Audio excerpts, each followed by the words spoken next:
हर हर महादेव। आज के युग में आप जिसके साथ अच्छा करते हैं वही आपके साथ बुरा करने की सोचता है। रिश्तेदार को आपने ज़रूरत थी, भैया रिश्तेदार बोला भैया हमें 10,000 रुपये की ज़रूरत है, आपने उसे 10,000 रुपये दे दिए। भाई आपने तो अच्छा किया ना, उसकी ज़रूरत पर खड़े हो गए आप। लेकिन जब आपको ज़रूरत पड़ी कि भैया अब हमारे 10,000 रुपये लौटा दे भैया, हमें बहुत ज़रूरत है, तो क्या बोलता है, अरे हम भागे जा रहे हैं तुम्हारे भी 10,000 रुपये लेकर। ऐसे लोगों को उल्टा लटका करके मिर्ची का धुआं देने की ज़रूरत है।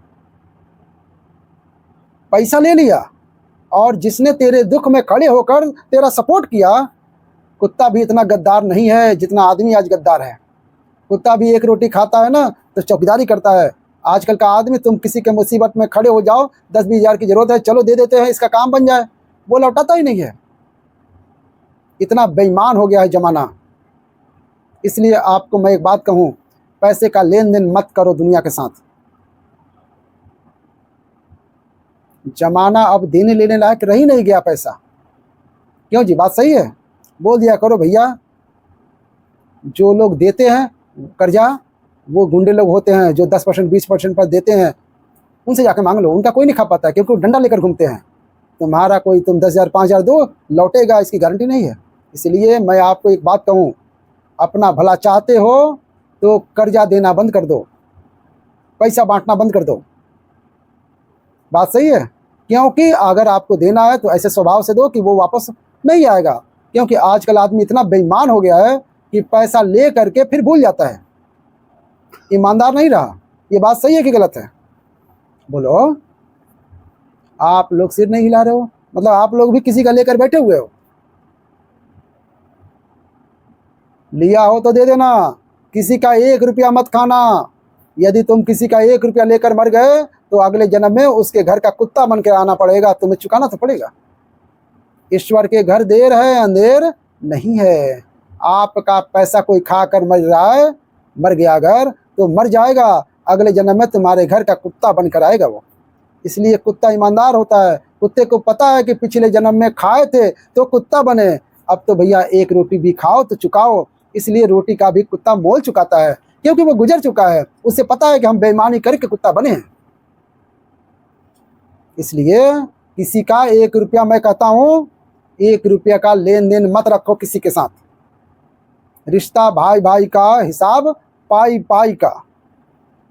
रिश्ता भाई भाई का और हिसाब, किसी का पैसा लिया है तो चुका देना, वरना जब ईश्वर की लाठी चलेगी ना फिर अकल ठिकाने लग जाएगी। एक हम कहानी सुनाते हैं, सत्य। एक लड़की का विवाह था, सुनो। देखो बेईमानी कैसे होती है, सुनना जरा, बेईमानी कैसे निकलती है, इसकी कथा सुनो। एक घर में शादी थी, एक बेटी थी, उसका विवाह था। माँ बाप बेचारे सामान्य परिवार के थे। एक लड़का था उनका और एक ही लड़की थी, और आज बेटी का विवाह था। तो बेटी के विवाह में लड़की के माँ बाप ने अपने बेटी के लिए ना थोड़ा सा जेवर बनवाते हैं, सोना वगैरह, गले का हार वगैरह। भाई माँ बाप भी तो बेटी को कुछ देते हैं ना। तो एक माँ थी, उसने अपनी बेटी के लिए कुछ बनवाया था। हुआ क्या कि उनके मेहमानों में एक महिला चोर थी। आपने देखा होगा अक्सर शादी ब्याह में चोरियां होती हैं, और चोरी करने वाले भी नियत किसकी कब डोल जाए। किसी मेहमान को कह भी नहीं सकते कि आप चोर हो। उन्हीं महिला में एक महिला चोर थी। उसने क्या किया कि उसका हार जो रखा हुआ था लड़की के लिए, उसे मौका मिला, और जो लड़की के विवाह में माँ बाप ने हार बनवाया था, लगभग वो 5 लाख रुपये का था। ये महिला गई और मौका मिलते ही वो हार चुरा करके अपने झोले में रख लिया। लो भैया, ये तो चुरा करके भाग गई, हार ठिकाने लगा दिया और वहीं जाकर बैठ गई। अब लड़की की माँ आई, बोली हार कहाँ है, चोरी हो गया। लड़की की माँ रो रही है, हे भगवान, मैं तो गरीब हूँ, इतना महंगा हार 20 साल रुपया जोड़ा तब जाके इतना जोड़ पाई, अब 20 साल की कमाई 1 मिनट में चोरी हो गई। अब वो लगी छाती पीट पीट के रोने, सब रो रहे हैं। वो भी बैठी चोरनी औरत, वो भी देख रही है, वो भी नाटक कर रही है रोने का, बता नहीं रही है कि मैंने चोरी किया। चलो भैया, जैसे तैसे लोगों ने समझाया, थोड़ा थोड़ा लोगों ने मदद भी किया, पर उतना बड़ा तो नहीं, पर 10-20 हज़ार का मंगलसूत्र का बेटी को माँ हार देना चाहती थी 5 लाख का, लेकिन अब भैया 20-25-50 हज़ार का छोटा सा मंगलसूत्र दिया गया। क्या करोगे, मजबूरी है। चलो बेटी की विदाई हो गई, बेटी चली गई। अब ये किस्सा सब भूल गए, लेकिन वो जो महिला चुराई थी हार, जब वो घर आई तो क्या हुआ, उसके बेटे का एक्सीडेंट हो गया। जिसने हार चुराया भाई पैसे ले आई ना, बददुआएं ले आई ना। अब वो माँ जो छाती पीट रही है तो वो क्या दुआएं थोड़ी देगी। अब इसका जवान बेटा एक्सीडेंट हो गया। अब जब एक्सीडेंट हुआ तो हॉस्पिटल में गई, डॉक्टरों ने बताया कि 5 लाख रुपया लगेंगे ऑपरेशन करने में, और बचेगा इसकी कोई गारंटी नहीं है। और वो हार कितने का था, इलाज में कितना लग रहा है। ईश्वर की लाठी में आवाज़ नहीं होती है। तुम किसी का लोगे बेईमानी का, चुकाना पड़ेगा तुम्हें, कैसे भी करके चुकाओ, चुकाना पड़ेगा तुम्हें, अपना गंवा कर चुकाना पड़ेगा।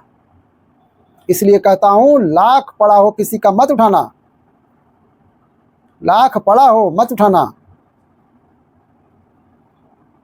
तुम्हारी कमाई का धन तुम्हारा है, गैरों का धन तुम्हारा माटी है, वो तुम्हारे लिए माटी, उसकी कोई कीमत नहीं है। चोरी करने से कोई संवर जाता तो चोर और डाकू संवर नहीं जाते। किसी चोर डाकू को ठीक से रहते देखा है, नाश तो होता है साहब। इसलिए कहता हूं ईमानदारी की रोटियां खाना सीखो, पचा पाओगे, सुखी रह पाओगे। उस बेटे का 5 लाख रुपया, वो हार, वो जो हार था ना वो निगल पा रही है ना उगल पा रही है। अब वो हार ना अंदर कर पा रही है ना बाहर कर पा रही है। बताती है तो बदनामी होगी, नहीं बताती तो बेटा जान से हाथ धोने को तैयार। तब उसने निर्णय लिया कि नहीं, मैंने गलत किया। उसे अकल आ गई, उसने तुरंत हार उठाया। सबसे पहले वो उसके पास गई, बहन ये तेरा हार, मुझे बदनामी मिले तो मिले, पर ये तेरा हार मैंने चुराया था, ये रहा तेरा हार, तेरी बेटी को देना, मुझे क्षमा कर देना। इस हार के चक्कर में आज मेरे बेटे का ज़िंदगी और मौत से लड़ रहा है। मैं बेईमानी की थी, लेकिन आज मुझे अकल आ गई। उसने हार लौटा दिया और बाद में हॉस्पिटल गई, जैसे तैसे 5 लाख का उसने व्यवस्था किया और बेटे का इलाज कराया। भगवान की कृपा हुई, बुद्धि बदल गई, उसका बेटा बच गया, सफल हो गया ऑपरेशन, 5 लाख लग गए, सफल हो गया। क्या समझते हो आप, ईश्वर देख नहीं रहा है? तुम्हें क्या लगा कि तुम हार चुराओगे, कोई देखेगा नहीं? अरे राम राम राम राम, क्या बात करते हो। लाख आंख से देख रहा है तुझे देखने वाला। मैंने किसी को नहीं सताया, और तुम मुझे सताओगे ना तो साहब बच्चोगे नहीं। मैं नहीं करूंगा कुछ, विधाता करेगा। इसलिए दुर्बल को ना सताइए, दोहा है, दुर्बल को ना सताइए, जाकी मोटी हाय, और बिना जीव की हाय से लोहा भस्म हो जाए। दुर्बल को ना, बोलो, दुर्बल को ना सताइए, गरीब को ना सताइए, लाचार को ना सताइए, ना सताइए साहब, जाकी मोटी हाय। हाय समझते हो, बद्दुआएं। छोटे बच्चे को हाय चंद्रमा पहनाते हैं ताकि बच्चे को किसी की हाय ना लग जाए। तुम किसी का बिगाड़ोगे तो तुम्हारा कौन बनाएगा भैया, बोलो? दशरथ जी ने बिगाड़ा श्रवण कुमार का। दशरथ जी तो भगवान के पिता थे, भगवान के बाप को तो माफी मिलनी चाहिए थी ना, नहीं मिली। भगवान के पिता से भी गलती हो गई, उन्होंने एक बेटे को मार दिया। जब आप किसी के बेटे को मारेंगे तो उसका बाप, उसकी माँ तड़प तड़प के, अंधे अंधे माँ बाप श्रवण कुमार के मर गए कि नहीं, बोलो? हाँ, तड़प तड़प के मर गए बेचारे, पानी तक नहीं पिया, प्यास से मर गए। पानी लेने गए थे ना श्रवण कुमार, बूढ़े बाप माँ को पिलाने के लिए, प्यास लगी थी उनको, और माँ बाप की मृत्यु हो गई। बेटे की मृत्यु को दशरथ जी ने श्रवण कुमार को बाढ़ मार लिया। फिर दशरथ जी पानी लेकर गए तो श्रवण कुमार के माँ बाप ने पानी नहीं पिया। उन्होंने बोला मेरे बेटे तुम नहीं हो। दशरथ जी बोले मुझे गलती हो गई, मेरे हाथों आपके पुत्र की मृत्यु हो गई। बेचारे तड़प तड़प के मर गए, बूढ़े माँ बाप श्राप दे दिया, जाओ दशरथ जैसे हम पुत्र के वियोग में तड़प तड़प के मर रहे हैं, तुम ही अपने पुत्र के वियोग में तड़प तड़प के मरोगे। भगवान के पिता को भी कर्मदंड भोगना पड़ा, तो ईश्वर की अदालत से बचा कौन है कि तुम बचोगे भैया? कौन बचा है?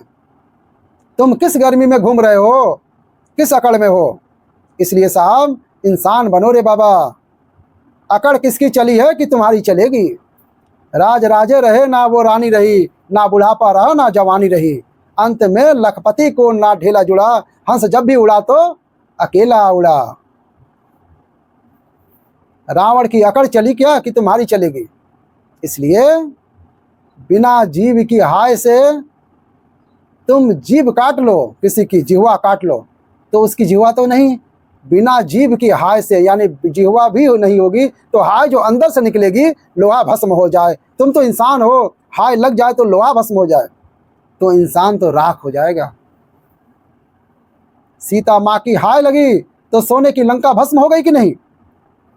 बोलो हाँ। सीता माँ की क्या लगी?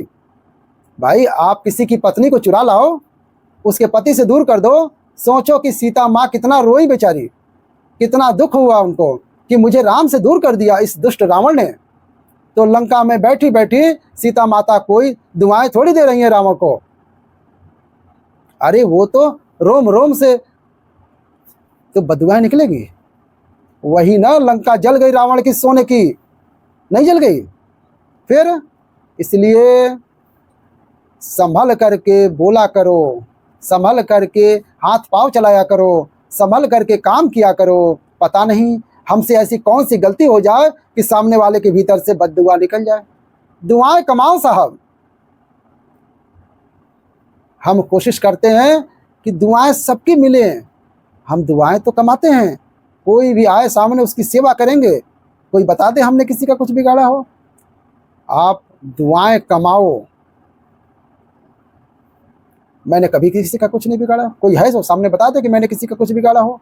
मैंने सपने में भी किसी के बारे में बुरा नहीं सोचा। आज तक मैंने कभी किसी के बारे में बुरा नहीं सोचा, ना बुरा करता किसी के साथ, ना बुरा व्यवहार करता हूँ, ना किसी के प्रति गलत भाव रखता हूँ। किसी का 1 रुपया भी नुकसान हो जाए मैं नहीं चाहता हूँ। मैं तो कहता हूँ मेरा 1 रुपया का नुकसान होए तो होए, लेकिन मेरे कारण किसी का 25 पैसे का भी नुकसान नहीं होना चाहिए। मेरा नुकसान हो चलेगा, लेकिन मेरे कारण किसी का नुकसान ना हो। मैंने कभी किसी के साथ बुरा नहीं किया। वीडियो का यही अंत करते हैं। कथा कैसी लग रही है? अच्छी लग रही है तो प्यारा सा लाइक कीजिएगा, और ऐसी कथा सुनने के लिए हमारे YouTube चैनल को भी सब्सक्राइब कर लीजिएगा और साथ में बेल आइकन भी दबा दीजिएगा। हर हर महादेव।